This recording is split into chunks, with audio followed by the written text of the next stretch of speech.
La última charla, y realmente le agradezco muchísimo a Daniel Kaufman, a quien voy a presentar ahora, porque tomó la deferencia de, él tenía un viaje que iba a llegar hoy de Francia, lo corrió 24 horas para poder estar acá con nosotros, en realidad asegurándose, porque quería venir desde el aeropuerto para acá, le dije que era un poco un disparate. Y bueno, les presento a Daniel Kaufman, es doctor en telecomunicaciones de París Tech, y tiene una particularidad bastante interesante, aparte que es uruguayo y le va a costar hablar en español, porque está bastante mezclado con el francés y el inglés. No, verdad. Bueno, entonces, el tema que una cosa muy interesante de Daniel es que cuando les cuente lo que logró van a entender que tiene cierta cuestión mágica, porque logró convencer a 4 empresas privadas, a las 4 universidades, al AGESIC, al LATU. Se agregaron 3. Vamos a empezar las primeras que convenciste. Así sumamos a Quanam, que fue uno de los primeros que convenció a Víctor y a Alfredo. A la GESIC, al LATU y a la ANI, obviamente, y me está faltando una privada, una pública, y a Línea. Todas esas organizaciones las logró convencer de una idea que él construyó en Francia, que se llama Links, es un centro tecnológico en TICS, y desde en marzo informalmente, más o menos abril-mayo, ya se empezó a funcionar y hoy está funcionando activamente acá un centro tecnológico en TICS, el cual Quanam, con la creencia que venimos hablando desde temas de innovación, participó desde la construcción. Y es uno de los temas donde estamos desarrollando determinado tipo de cuestiones de innovación en conjunto con otras empresas y en conjunto de las universidades, de todas las universidades y hasta participantes del sector privado. A esa idea después se sumaron 3 empresas más, se va a ir sumando más temáticas, más empresas, y estamos trabajando en algunos temas que va a contar ahora Daniel. Le pasamos a Daniel.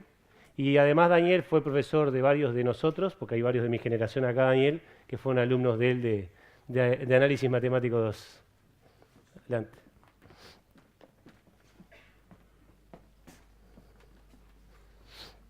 Hola. Leonardo, por la introducción. Buenos días o buenas tardes, no sé, a todos. Gracias a Quanam por la invitación. Se atribuye a Niels Bohr la frase siguiente: predecir es muy difícil, sobre todo si es el futuro. Pero no se sabe si fue Bohr, pero se le atribuye al físico Niels Bohr. Así que predecir es difícil y muchas cosas predijeron, de otras vamos a hablar, pero es difícil. Tal vez recuerden Bill Gates anunciando que ninguna computadora iba a necesitar nunca más de 64 kilooctetos de memoria viva o algo por el estilo. Predecir es muy difícil. Bueno, la charla de hoy está focalizada en el Internet de los objetos como vector de innovación en el conjunto de los verticales. Y voy a empezar por ahí justamente, haciendo un poquito de historia. Tal vez recuerden los ancestros de Internet al principio de los 70. Todos sabemos que el web llegó en el 95, que la alta velocidad en acceso llegó en el 2000 con la DSL, y que ahí, gracias a esas cosas, aparecieron Google, creada en el 98. Hoy por hoy creo que es la 6ª valorización bursátil en el mundo, una empresa que tiene unos poquitos años. Akamai, la red más grande de distribución de contenido, número 1 mundial, y Napster, que lo pongo, si bien ya no existe, porque fue la primera red social. Esto para mí es el primer tren de Internet, y acá la velocidad no es la velocidad de las redes, es la velocidad en la capacidad de crear valor. Hoy estamos en la segunda generación, un poco más rápido, introducida por lo que se comentó justo antes, los OTT, los over the top, estas empresas que llegaron como Google, aprovecharon la existencia de la red y crearon valor por encima de la red, lo que llevó a la creación del cloud y a la historia que conocemos bien, el web 2.0 interactivo, la generalización de las redes sociales y la movilidad. Por ejemplo, con el primer smartphone viable, diría yo, entre comillas, el iPhone, creado en el 2007, que transformó el Internet en un Internet móvil. Y ahí aparecieron estas empresas que estoy citando, Skype, que la cito porque si bien es un over the top, compite con los operadores históricos y se tornó hace ya más de 6 años el primer operador en el mundo de telefonía internacional. Los Facebook, los YouTube no tienen que ser presentados. Esto es en donde estamos hoy. Y lo que quisiera insistir es en el hecho de que estamos ingresando en la tercera generación de los trenes de muy alta velocidad en la capacidad de creación de valor. Y esto es viable por la convergencia entre las tecnologías de las que estamos hablando, las TICs, las tecnologías de la información y la comunicación, y los sectores verticales. Las TICs históricamente, para resumir mal y rápido, eran tecnologías soporte. Ayudaban a las empresas a mejorar la productividad de sus procesos. Hay un cambio de paradigma. Hoy por hoy las TIC se han transformado en uno de los principales vectores de innovación en la mayoría de los verticales, creando un potencial de creación de valor gigantesco. Y es en esto en lo que me voy a concentrar. Detrás de este concepto muy general hay una serie de tecnologías. El Internet de los objetos, que es donde voy a poner el foco, Big Data, han hablado durante toda la mañana, tecnologías cognitivas también, tema central de esta reunión de hoy, y otras como la 4G, la 5G que ya se viene, una cantidad de tecnologías que voy a citar, que voy a poner en contexto, pero me voy a focalizar en el Internet de los objetos. Como decía, como vector de disrupción en la capacidad de innovación de los verticales, y en una segunda parte hablando de los challenges, de las cosas que tendríamos que lograr resolver para beneficiarnos de todo ese potencial. Y para arrancar con un ejemplo, algo que puede parecer un poco teórico, pero que da el marco general de lo que vamos a conversar en los minutos que siguen, un ejemplo en el mundo de la salud. El Internet de las cosas va a introducir un cambio de paradigma en el mundo de la salud. Hoy cuando una persona tiene un problema va al médico, le explica las dificultades que tiene, el médico hace un diagnóstico, propone un tratamiento, la persona se va para la casa, sigue o no correctamente el tratamiento, vuelve 15 días después, le explica al médico, y el médico tiene que, en cierta manera, entre comillas, adivinar. Adivinar, como dice Dr. House, si le están diciendo la verdad o no. Adivinar cómo ese tratamiento impacta a esta persona particular, porque los tratamientos en medicina históricamente funcionan en promedio estadístico sobre un conjunto de pacientes y no sobre personas individuales. Eso va a cambiar. Va a cambiar porque vamos a pasar a una lógica en la cual, como se comentaba justo antes, el estado de salud de los pacientes va a ser monitoreado en tiempo real. Vamos a llevar con nosotros un conjunto de captores, en general a términos minúsculos que no vamos a sentir. Un ejemplo del cual se habla hace ya muchos años es una lentilla que, aparte de mejorar la calidad de la vista, es capaz de medir el nivel de azúcar en la sangre, en los fluidos del ojo, y a partir de ahí derivar el nivel de azúcar en sangre. Fundamental para personas diabéticas, obviamente. Lo que está indicado más abajo son cosas que también existen en laboratorio. Es un patch, algunos lo llaman piel electrónica. Como decía Leonardo, traduzco algunas cosas y me cuesta. Piel electrónica, y es lo mismo, solo que logra capturar una cantidad de información mucho más importante que la lentilla que figura arriba. Y lo último, que es una imagen de síntesis, obviamente no son cosas reales, son nanorobots, robots minúsculos que van a estar no sobre nuestro cuerpo, pero dentro de nuestro cuerpo. De esto, si tenemos un tiempo, hablaremos más tarde, pero son cosas que están funcionando en la vida real, experimentalmente, pero que ya están funcionando. Y obviamente les cuento cosas que pueden llegar a pasar. No quiero con esto decir que es el mundo ideal en que quisiéramos vivir, pero lo que sí va a suceder, sin duda, es que nuestros parámetros de salud van a estar monitoreados en tiempo real. Eso permite prevenir. Por ejemplo, se comentaba el caso de una persona que va a ver llegar la ambulancia antes de saber que tiene un problema, porque el sistema inteligente va a aprender, va a detectar que un pattern no regular está sucediendo y va a enviar una ambulancia. Después vemos cómo eso se puede realmente instanciar. Capaz que la persona, la consecuencia de ver llegar la ambulancia puede ser peor que el problema que tenga la persona. O sea que los casos de usos hay que estudiarlos con cuidado con estas cosas, ¿verdad? Y es un tema fundamental. De eso vamos a hablar también cuando hablamos de los challenges. Si uno puede hacer este tipo de cosas, si automáticamente se puede aprender de esos datos, se puede hacer un diagnóstico, y lo interesante es que para llegar a esto necesitamos manejar una cantidad de datos absolutamente gigantesca. Imagínense ustedes monitorear el latido del corazón de cada ciudadano, el nivel de azúcar en la sangre y todas las demás cosas. Pero además, uno quisiera, por ejemplo, prevenir epidemias. Si uno puede estar monitoreando el estado de salud de los pacientes, puede prevenir epidemias. Entonces, ¿qué ve con esto? Que los datos no solo van a ser una cantidad gigantesca, pero aparte van a venir de fuentes heterogéneas, que es uno de los grandes problemas que tenemos con Big Data, y de los cuales vamos a hablar más tarde. O sea, datos masivos que tenemos que procesar en tiempo real, porque si nos damos cuenta al día siguiente que la persona iba a tener un problema, capaz que la persona ya no está. Entonces, no solo son datos masivos, pero hay que tratarlos en tiempo real, más allá de que eso es complejo, porque son datos extremadamente heterogéneos, muchas veces no estructurados.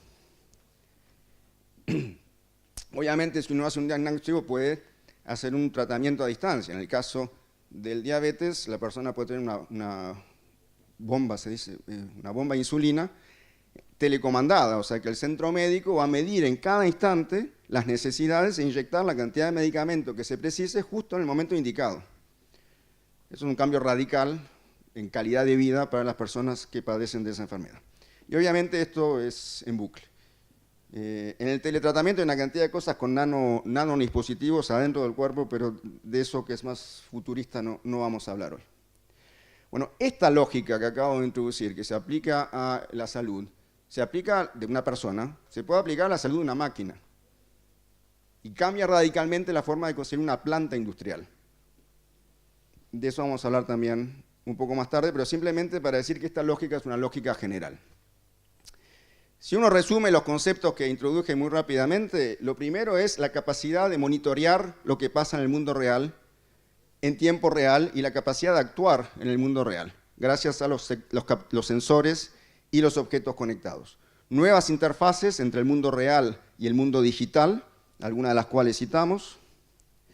El hecho de que cuando hablamos de objetos conectados, no solo objetos conectados a un centro de información, es también los objetos conectados entre ellos para conjuntamente llevar a cabo alguna misión. Son nuevas formas de crear redes. En la escuela aprendíamos que están las redes One Man LAN, ya no me acuerdo ni cómo se traduce eso, perdón. Pasamos hace unos 10 años a las redes personales y ahora estamos pasando a redes mucho más microscópicas a toda escala. Obviamente, cuando uno habla de un captor que va a llevar en el ojo y que va a medir el nivel de glicemia y que hay que mandar eso a un centro de información, uno no imagina poner una tarjeta SIM de 4G o 5G o de 2G en la lentilla, porque ahí le vamos a generar un cáncer en el ojo a la persona y vamos a crear un problema peor del que ya teníamos. La idea es que esa lentilla va a comunicar con un equipo local, por ejemplo, con el smartphone. Eso introduce la noción de que en el Internet de objetos masivamente vamos a encontrar desplegadas pasarelas entre los objetos y los sistemas de comunicación y de información. Y el último punto que me interesa resaltar de lo que comenté antes, es que todos esos datos, como muy bien se dijo en las intervenciones precedentes, hay que transformarlos en información, en conocimiento. Los datos por sí solos no tienen mucho valor. Y el asunto es que cuando se trata de salud, la forma correcta de hacer esto es en función de un modelo personalizado de la persona. Y ese es otro punto que me parece fundamental en las cosas que estamos viendo en el mundo de la informática, es la modelización del mundo real. Y eso se aplica a todo. Hace 15 días estaba en una reunión con el director de investigación de la empresa Safran, es un grupo internacional con el headquarters en Francia, que en particular, entre otras cosas, construye motores de aviones. Y ellos me decían, tenemos un costo de mantenimiento, porque tenemos previsto periódicamente, en función de los conocimientos que tenemos, mantenimiento de estos motores. Pero todos los motores de aviones son distintos, por una cantidad de razones. Nosotros no queremos hacer el motor es distinto, perdón, y el uso del motor es distinto según los casos. Yo lo que quiero hacer es, para optimizar mis costos, hacer mantenimiento de ese motor solo cuando lo precise. ¿Cómo logro eso? Lo logro, uno, con un modelo específico de ese motor y no de la familia de motores, y lo logro monitoreando en tiempo real una cantidad de parámetros que me permiten decidir en qué momento tengo que hacer ese mantenimiento. Esto entonces me parece también un tema fundamental, es la capacidad de modelizar el mundo real a un nivel de granularidad muy fino, a nivel de individuos, de objetos individuales. Si uno mira la arquitectura global de este Internet de los objetos, primero, no es un Internet, porque en cada sector vertical, por ejemplo, los objetos comunican de maneras distintas, hay una cantidad de estándares que está creciendo a una velocidad muy importante. En realidad lo que tenemos son intranets de objetos, son grupos cerrados de objetos que comunican entre ellos y con sistemas de información. Estos intranet de objetos, por ejemplo los que llevamos con nosotros en nuestro cuerpo, van a comunicar, como ya lo dijimos, a través de pasarelas, y hay una cantidad de equipos que aparecen en el mercado, funcionando como esas pasarelas entre los objetos. Estas pasarelas hablan todos los lenguajes que los objetos pueden llegar a hablar y transforman eso en algo que puede ser vehiculado por las redes. Las redes de acceso se están evolucionando, inclusive la 4G no está bien adaptada a conectar objetos directamente. La 5G va a mejorar eso, pero aparte hay nuevos actores en el mercado para conectar objetos distantes a bajo costo. Tal vez escucharon hablar de empresas como Sigfox, como LoRa, Long Range, para la conectividad de objetos, basadas en tecnologías distintas, radicalmente distintas de las de los operadores de redes móviles.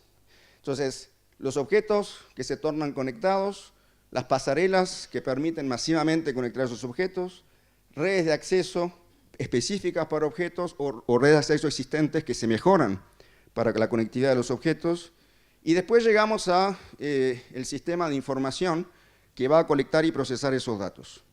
Y aquí hay otro punto, que es que el cloud, hoy por hoy, está muy asimilado con data centers, con centros de datos.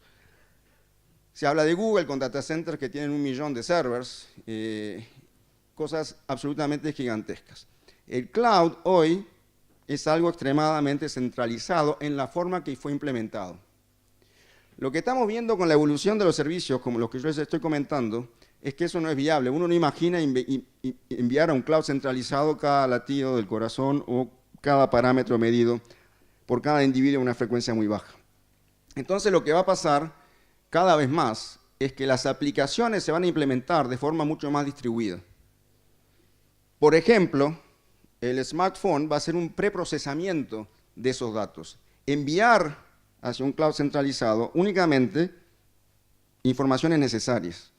La aplicación va a estar distribuida, va a estar implementada parcialmente en un cloud público o privado, parcialmente en los terminales de los médicos, parcialmente en las ambulancias, parcialmente en los terminales del usuario final. Esto es un cambio de paradigma en la manera de implementar el cloud comparado con lo que estamos haciendo hoy, y es un tema complejo que paso por el momento. Les hablaba del problema de interoperabilidad, del hecho de la diversidad de formas de conectividad, de modelos de datos que hay en cada vertical. Esta lista no es para que la lean, es simplemente para mostrarles lo que ha pasado en los últimos 2 o 3 años, una cantidad gigantesca de partnerships entre muchísimos actores para tratar de consolidar esa diversidad y favorecer la interoperabilidad. Uno de los problemas que me parecen centrales y en las cuales en el centro que Leonardo estaba comentando, que creamos en Uruguay, el ICT4B, uno de los problemas que quisiéramos atacar es el siguiente. Hoy por hoy, diversos actores están desplegando infraestructuras específicas para conectar objetos, para hacer Big Data, para hacer una cantidad de cosas con esos datos. No hablo del Uruguay, pero si yo miro lo que pasa en Francia, tenés la empresa de electricidad, la empresa del agua, la empresa del gas, la ciudad inteligente, todas van a desplegar a nivel de la ciudad su propia infraestructura para este tipo de cosas. Eso es una pérdida de productividad absolutamente gigantesca. Cada ciudadano termina pagando con sus facturas N veces la misma infraestructura. Hay un interés mayor a crear una infraestructura compartida que permita hacer todo lo que es genérico. Obviamente medir el consumo de electricidad y de gas no es lo mismo, el captor, el sensor es distinto, pero toda la cadena que sigue atrás podría ser común. Como miembro del Consejo Científico del Parlamento francés he estado impulsando este tipo de cosas con muchísimas dificultades. Imagínense en el peso de una compañía como Electricidad de Francia, que no desea ir en ese sentido. Pero mi opinión personal es que en un país como Uruguay, por las características que conocemos, eso es mucho más viable. Es uno de los proyectos que estamos impulsando en el centro, y sobre ese proyecto en particular tenemos acuerdos firmados con organismos franceses para poder avanzar en esa dirección. Entonces, esto es lo que rápidamente quería significar con Es Transparente. Necesitamos lo que yo llamo infraestructuras de la inteligencia. Cuando un país despliega autopistas, no dice esta autopista es para el sector 1, esta autopista es para el sector industrial 2. Despliega autopistas y son compartidas. Eventualmente alguien que las dañe más que otros tendrá que pagar un impuesto suplementario, pero las autopistas son compartidas. Lo que trato de comentar es que me parece a mí que estas infraestructuras de la inteligencia que permiten colectar, procesar los datos, hacer el Big Data, hacer Cognitive Computing, traducir eso en recomendaciones, en acciones sobre el mundo real, tienen que ser infraestructuras nacionales. Por un lado, para reducir costos, pero por otro lado, porque para la cantidad de empresas que no tienen los medios de desplegar esas infraestructuras, es un freno a la innovación. De la misma manera que el cloud fue un vector mayor de innovación y que empresas como Facebook tal vez no existiesen si no existiese el cloud, estas infraestructuras que estoy comentando son un vector mayor de innovación, facilitando la innovación de pequeñas y medianas empresas. Paso esto, y para resumir esta primera parte, ¿cuánto tiempo me queda, Leonardo? 10, excelente. Vamos a llegar. En definitiva, si resumo todo lo que acabamos de comentar, esto se puede poner en 3 puntos. El paradigma hacia el cual vamos es muy sencillo, es trivial, es un sistema de control como el que conocemos desde hace decenas de años. Es sensores conectados para observar el mundo real. Internet of Things, pero los things acá son sensores para observar lo que pasa en el mundo real. Big Data, Cognitive Computing, para entender el mundo real. Y de nuevo el Internet of Things, los objetos conectados para actuar sobre el mundo real. Y ustedes agarren cualquiera de los sistemas de lo que estamos hablando y terminamos sistemáticamente en lo mismo. Entonces, las tecnologías de que estamos hablando son absolutamente estructurantes porque son las que nos permiten esa fusión progresiva entre el mundo digital y el mundo real. Es de eso que estamos hablando. Porque medimos, observamos, porque logramos entender lo que estamos observando, porque lo ponemos en un contexto de modelos digitales individualizados, porque logramos poner eso en contexto, porque tenemos el potencial de Big Data, de Cognitive Computing, y todo eso nos permite, al final y al cabo, sacar recomendaciones y actuar positivamente sobre el mundo real. Esto, que lo puse en ejemplo en el caso de la salud, como les decía al principio, obviamente se aplica a todos los sectores verticales. Podríamos hablar de la energía, pero ya se comentó eso con mucho detalle, la gestión activa de la demanda. Uno de los proyectos que tenemos en el centro en Francia, en este caso, en el centro en Francia tenemos un acuerdo con Electricidad de Francia sobre la gestión activa de la demanda.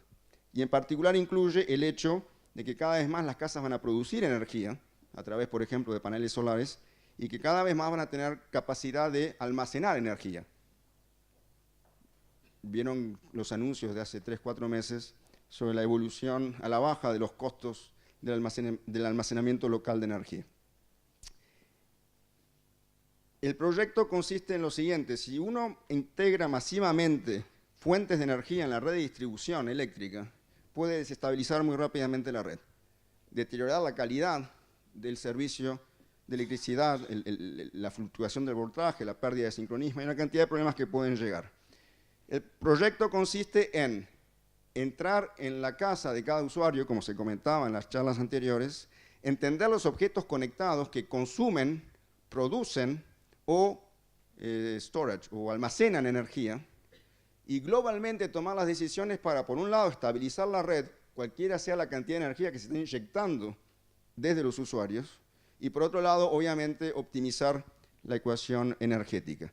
Esto es de nuevo un cambio de paradigma, como lo hablamos en la salud. Históricamente la red eléctrica se adaptaba al consumo.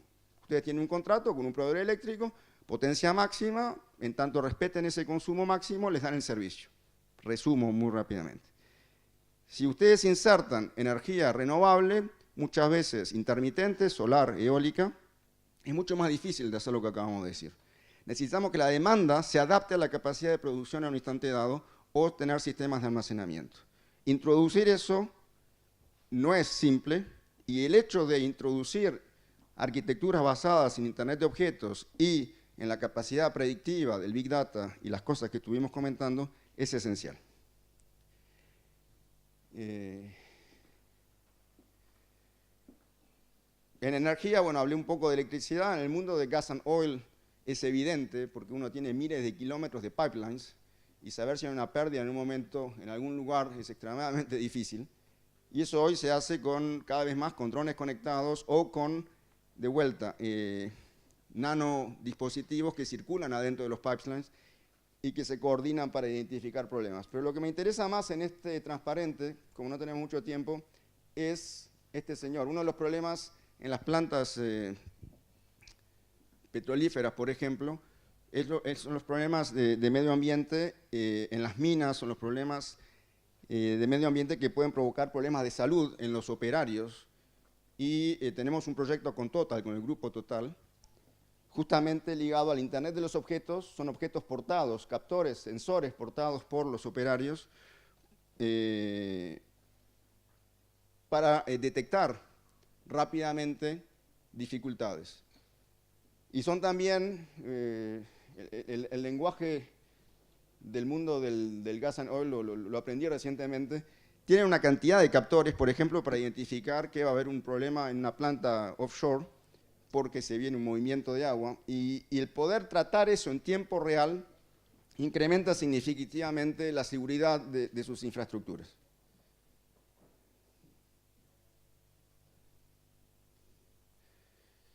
El último tema que le quería comentar es lo que algunos llaman industria 4.0. Lo voy a hacer rápidamente. Cuando hoy queremos comprar un objeto, en general compramos dos cosas, ¿verdad? Compramos el diseño, una camisa, pero también vale para un auto. Compramos el diseño y la manufactura de ese producto. No hay ninguna razón por la cual las dos cosas estén ligadas. Y cada vez más las vamos a comprar por separado. Vamos a ir a un store, como hoy compramos aplicaciones para el smartphone, vamos a comprar el diseño del objeto que queremos. Ese objeto va a ser un tipo de ADN del objeto final. Ese ADN lo vamos a personalizar con aplicaciones específicas, lo vamos a prototipiar en casa porque vamos a tener una impresora 3D y nos va a dar otro ADN, que es el ADN del objeto específico que nosotros queremos. Eso nos va a permitir ir a buscar otro actor que va a aceptar de manufacturear, de producir nuestro objeto personalizado. Vamos a transmitir la orden de producción, esto es Manufacturing as a Service, como el IaaS, PaaS, SaaS en el cloud, pero con M, de manufactureo. Es exactamente el mismo concepto. De hecho, está basado en particular en la virtualización de las plantas de manufactureo, pero de eso no tenemos tiempo de hablar. Y la idea es que este objeto, que la orden de manufactureo va a ser la fase cero del producto. Los componentes que van a ser ensamblados para crear el producto, los robots, las impresoras 3D, todo eso en la planta va a comunicar. La planta se va a autoorganizar para producir ese objeto personalizado. Entonces, esto lleva a lo que alguna gente llama la cuarta revolución industrial, que es la producción de masa de objetos personalizados. Eso es una de las definiciones de la cuarta revolución industrial, de Industria 4.0. Las otras son más banales, entre comillas, están ligadas a la mejora de la productividad, están basadas a la autoorganización para la detección de fallas, están relacionadas con la optimización de los procesos de mantenimiento, cosas que ya comenté, pero todo eso de vuelta está ligado a un cambio de paradigma en la forma de construir las plantas de producción basado en el Internet de las cosas, basado en que uno va a poder poner sensores, sensores adentro de máquinas, en lugares que antes era absolutamente imposible. Ese monitoreo va a permitir, de vuelta, optimizar los procesos, prevenir fallas, optimizar la consumación energética, reducir costos, mejorar la productividad. Disculpen que esto no lo voy a presentar porque no tenemos tiempo. Entonces, cuando uno habla de Internet de los objetos, muchas veces piensa como objeto en los lentes conectados, en los dispositivos personales. Pero hay un tema paralelo que ha adquirido mucha importancia en el mercado, que es el Internet de los objetos industrial. Hay toda una movida en la transformación de los sistemas de control de los procesos industriales. Salir del histórico de la SCADA, que imagino muchos conocerán bien, con las limitaciones gigantescas que eso tiene. Los dispositivos comunican señales, ni siquiera comunican datos. Bueno, no voy a entrar en toda la lista de dificultades de los sistemas históricos SCADA. Todo eso está siendo transformado. Recientemente me reuní con el CTO de Schneider, que tiene un programa muy interesante de transformación de las plantas industriales, siendo un actor mayor de esas plantas. Y lo que me comentaba el CTO, que la transformación es tan difícil que en muchos casos lo que está sucediendo es que en paralelo del sistema SCADA se están desplegando sistemas de Internet of Things. Toda la cadena de sensores, de inteligencia, de toma de decisión, de acción, en paralelo del sistema SCADA, más allá de la transformación de los sistemas históricos propiamente dicho. No voy a entrar en los detalles de todo este transparente, que lo pueden mirar rápidamente, pero indica que hay una evolución mayor en la forma de diseñar, de concebir, de implementar las plantas industriales. Alemania siendo uno de los líderes, por razones bastante evidentes, en esta movida, diría yo, hacia la introducción masiva de estos conceptos en las futuras plantas industriales. Para terminar con esta presentación, me parecía importante indicar que si bien tenemos todas estas posibilidades, todos estos potenciales de creación de valor, tenemos que resolver, entre tanto, una cantidad de cosas. Lo más importante desde mi punto de vista es que muchas de las cosas que estuvimos comentando no van a realizarse si no logramos desarrollar la confianza del usuario final. Imagínense ustedes los sistemas de salud. Si el usuario final no confía, va a ser muy difícil. Desarrollar la confianza y en particular proteger los datos, porque estos sistemas entran en la casa de las personas, la energía inteligente. Están informados de los niveles de salud de las personas. Entonces, atacar esa información, uno entiende perfectamente los riesgos que puede conllevar. Entonces, si bien para ciertos actores estas informaciones son muy valiosas, por ejemplo, para una empresa de seguros, y algo se comentó, para quien disemina esa información puede ser muy riesgoso. La protección de los datos privados me parece un tema crucial para poder avanzar en estos temas. No voy a leer todo, porque no tenemos tiempo. Avanzar en esto también es dificultoso por el hecho de que ningún actor puede controlar el conjunto de la cadena de valor. Ya en Big Data es un tema extremadamente multidisciplinario.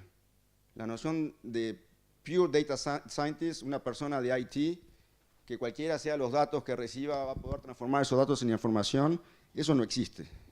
Es imposible manejar datos inteligentemente si no se sabe los procesos que generaron esos datos, si no se entiende el ecosistema que los generó, la manera en que fueron capturados, la manera en que fueron limpiados y demás. Todas estas cosas son extremadamente multidisciplinarias y se requieren varios actores en la cadena de valor para justamente crear valor. Se hablaba en los comentarios que escuché anteriormente de la dificultad de desplegar objetos masivamente. ¿Qué pasa si un objeto no funciona más? Creo que era la persona de IBM que comentaba eso, es un tema fundamental. Tener me falta una palabra. Bueno, no importa, la lista de todos los objetos que se han desplegado, poder controlar su estado, poder hacer mantenimiento de esos objetos, es algo extremadamente difícil cuando estamos hablando de miles de millones de objetos desplegados. La interoperabilidad, ya hablé. Big Data, lo acabo de decir, es un término genérico que quiere decir poco. Cada problema es un problema específico. Las infraestructuras pueden ser comunes, porque hay herramientas que son comunes. Pero la algoritmia encima de esas herramientas es específica en la gran mayoría de los casos y requiere una acción multidisciplinaria. Y los últimos dos temas son fundamentales en el Internet de las Cosas, todo lo que tiene que ver con energía, porque si uno despliega en su casa, para hacer un ejemplo simple, 20 objetos y que le tiene que cambiar la batería, la pila cada 3 semanas, al menos a uno de ellos, nadie va a desplegar esos objetos. Hay una cantidad de nuevas tecnologías hoy para evitar ese tipo de problemas, recoger energía del medio ambiente, hay muchas formas de hacerlo hoy de manera eficaz, pero transmitir energías wireless también está llegando a un estado de madurez industrial.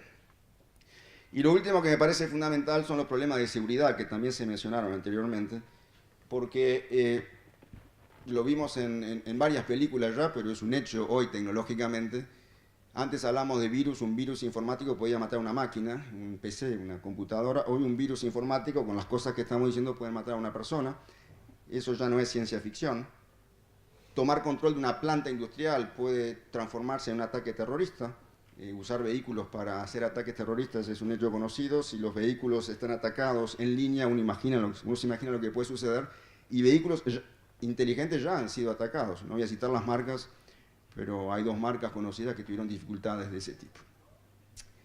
Cuando uno habla de smart metering es la forma más sencilla de lograr robar recursos. Y cuando habla de ciudades inteligentes es la forma más sencilla de espionar todo lo que sucede en la ciudad. Entonces la seguridad detrás de estos temas es absolutamente fundamental.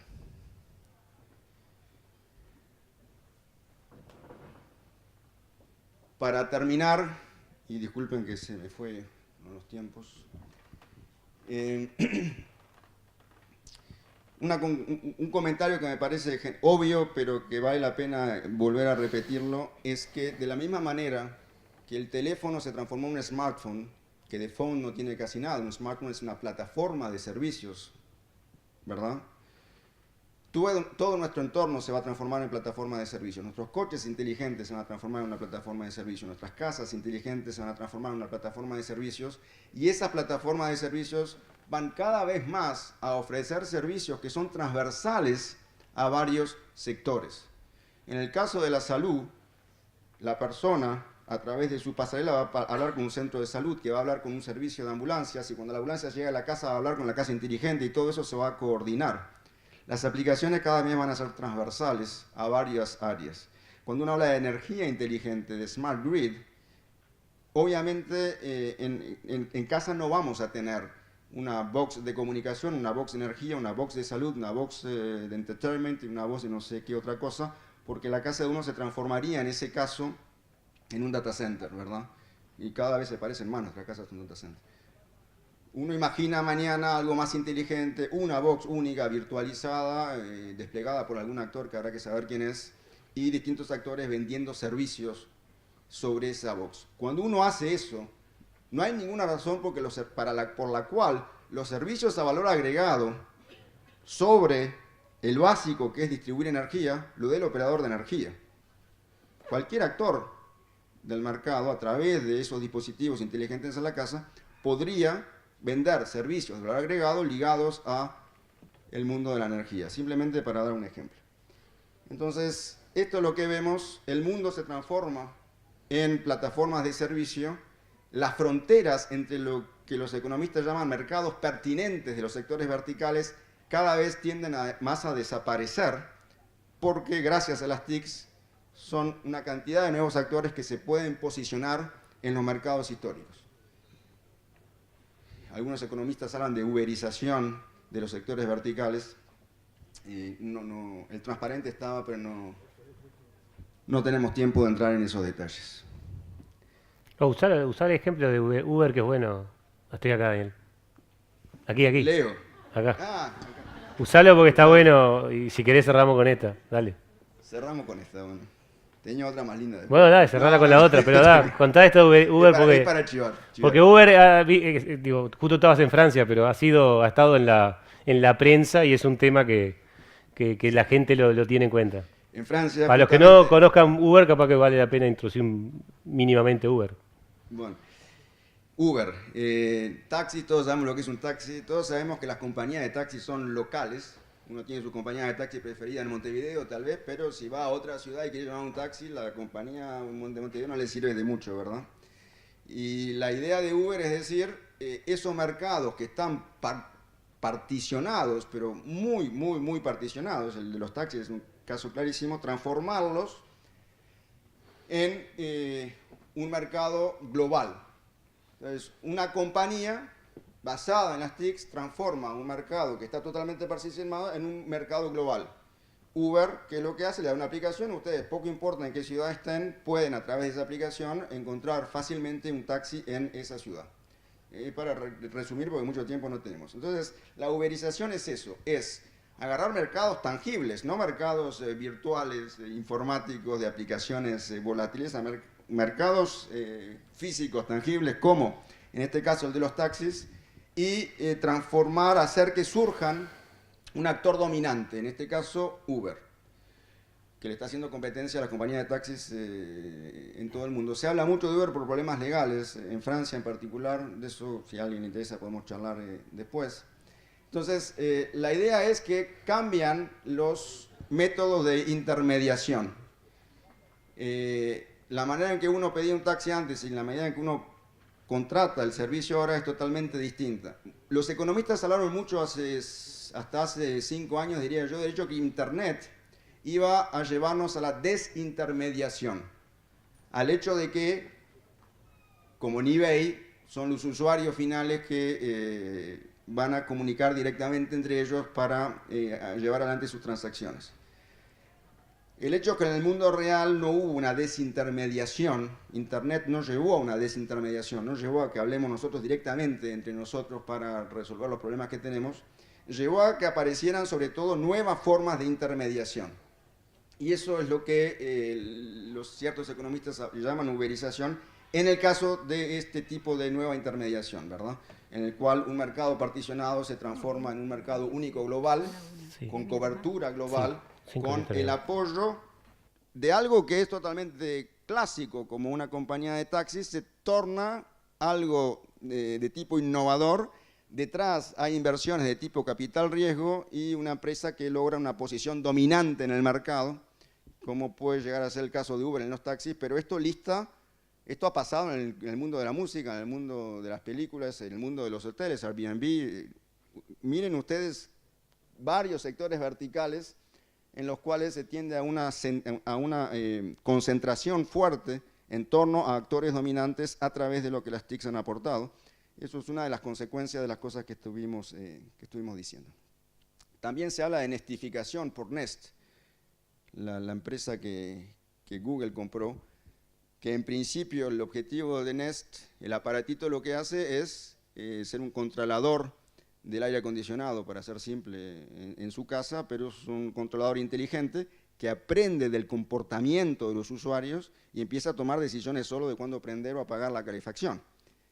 Eso es un hecho, hay una cantidad de esos dispositivos vendidos. Google hace ya más de 2 años, ¿no? Más 2 años y medio, pagó $1.200 millones para comprar esa empresita y obviamente no fue para vender controladores en la casa, ¿verdad? El mercado principal no es vender esos dispositivos. El mercado principal obviamente son los datos que Google colecta y que monetiza luego. Esto está ligado a todos los temas de Business Analytics de los cuales ya estuvieron hablando.